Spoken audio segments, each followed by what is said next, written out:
二斤經點心，Hello，又係我麥 Sir。今日咧就想同大家分享一下 AU 呢個組英文字。咁究竟呢個大文興咧係歐大文啦定係柯大文咧？今日就會討論一下啦。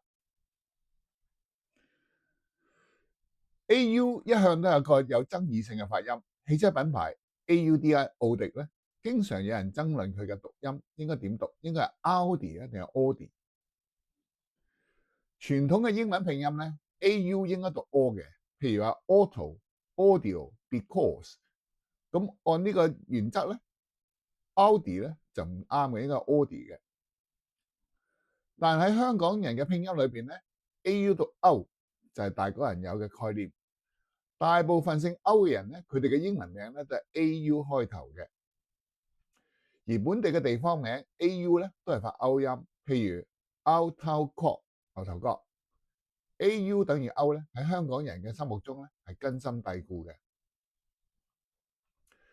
有啲意想不到嘅咧，就係歐洲人咧，亦都將 AU 讀歐嘅。譬如 AUDI 咧，佢哋話 Audi 嘅，唔係讀 Audi 嘅。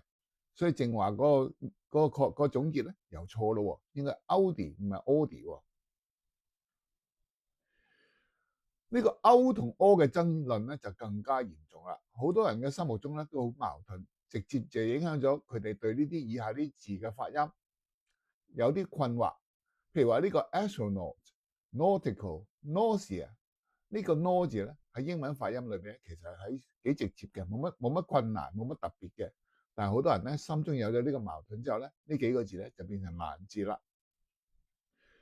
總括嚟講，AU 係一啲專有名詞，例如名啊、地方名嘅時候咧，好多時都有歐音，但係平時嘅英文字中 AU 都係發 O 音嘅，呢個就係比較普遍嘅情況。好啦，我今日分享咧到呢度為止，拜拜。